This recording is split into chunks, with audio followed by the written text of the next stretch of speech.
Israel's strike on Doha is no ordinary escalation. It is a thunderclap loud enough to rattle every palace, every ministry, every street in the Arab world. This was not a strike on Hamas, not a strike on Gaza. It was a strike on the very idea that any Arab capital is safe. Israel is not at war with one movement or one strip of land. It is at war with the entire region. In mere weeks, it has bombed Gaza, the West Bank, Syria, Lebanon, Yemen, Iraq, and Iran. It struck a Samud flotilla ship in Tunis not once but twice. Its drones and missiles now roam Arab skies. No sovereignty recognized, no border respected. And still, Netanyahu did not pause. He ordered the bombing of a Hamas negotiating team in Doha while Qatar mediated ceasefire talks. Doha, not just any capital, but a major non-NATO ally of Washington. Doha, home to the largest US base in the Middle East. Doha, a state that has poured billions into American coffers. None of it mattered. In one single day, Israel bombed a Gulf state at the heart of the Arabian Peninsula and a North African state across the Mediterranean. Two continents, two Arab states, thousands of miles apart. The message is unmistakable. No one is immune. Israel is laying down a new law. Every land, every water, every sky is fair game if Israel wills it. International law is ashes. The only law is brute force. Knesset Speaker Amir Ohana spelled it out soon after the strike on Doha. This is a message to the entire Middle East. He even posted it in Arabic to make sure the humiliation was direct. And Washington nods along. Just months ago, Trump stood in Doha boasting of a $1.2 trillion deal, pocketing tributes, even a $400 million private jet, a palace in the sky. Doha had just mediated the Congo-Rwanda deal under his patronage. Yet when Netanyahu called in the strike, Trump gave the green light. Afterwards came the perfunctory phone call, of course. Mubarak's maxim stands vindicated. He who leans on the Americans is left naked. Trump returned to Washington bragging that he had looted trillions from Gulf countries. Some hoped such blunder might buy restraint. Instead, the genocide in Gaza escalated. The starvation deepened, the ethnic cleansing gathered speed. Meanwhile, settlers torch villages in the West Bank. The occupation army storms Jenin, Nablus, Hebron, and the Knesset arrogantly declares sovereignty over stolen land. Israel pockets Arab money with one hand and burns Arab soil with the other.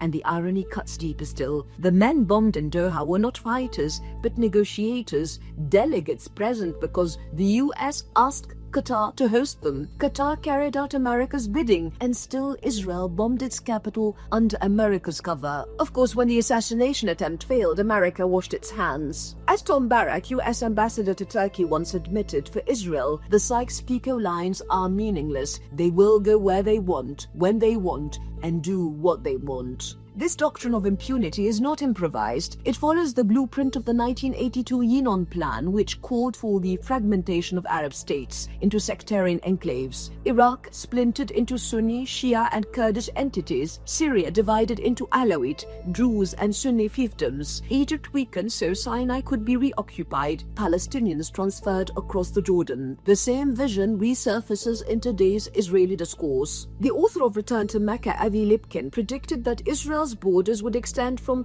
Lebanon to Saudi Arabia, which he called the Great Desert, and from the Mediterranean to the Euphrates. In an interview, he asks, "And who's on the other side of the Euphrates?" "The Kurds, and the Kurds are friends, so we have the Mediterranean behind us, the Kurds in front of us, Lebanon, which really needs the umbrella of protection of Israel, and then we're going to take, I believe, Mecca, Medina, and Mount Sinai, and purify those places." The ultimate goal was always clear: dissolve Arab power into fragments so Israel can reign supreme and look around. Syria reduced to shards, Iraq carved open, Yemen shattered, Gaza besieged, Lebanon in tatters. The Yinon map has become our present. And Netanyahu does not hide it. He claims to be on a historic and spiritual mission tied to the promised land and the vision of Greater Israel. The fantasy of conquest from the Nile to the Euphrates is not buried in fringe pamphlets. It is declared on Israeli TV, endorsed by politicians. Zionist writers openly fantasize about Israel's borders stretching to Mecca and Medina. Books like Return to Mecca lay out biblical blueprints for conquest. And Arab regimes, they bear the biggest responsibility. Decade after decade, they signed away dignity. Camp David,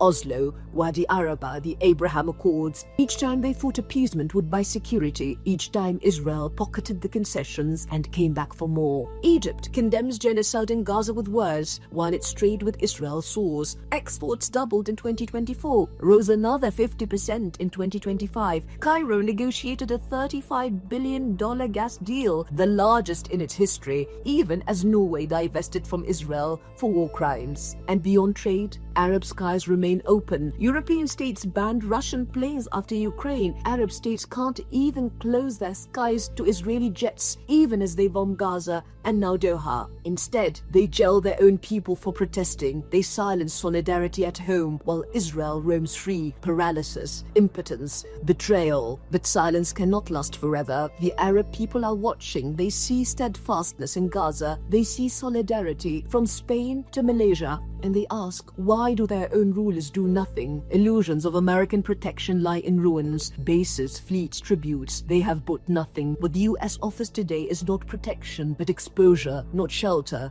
but danger, Gulf money in exchange for Israeli fire. The conclusion is unavoidable unless Arab states recognize Israel, not Iran, not anyone else, as the principal threat to their survival and security. They will remain exposed, humiliated, betrayed, because Israel has already declared in fire over Doha and Tunis that it threatens them all, not Gaza alone, not Doha alone, not Tunis alone, and unless the region wakes up, not even Mecca or Medina.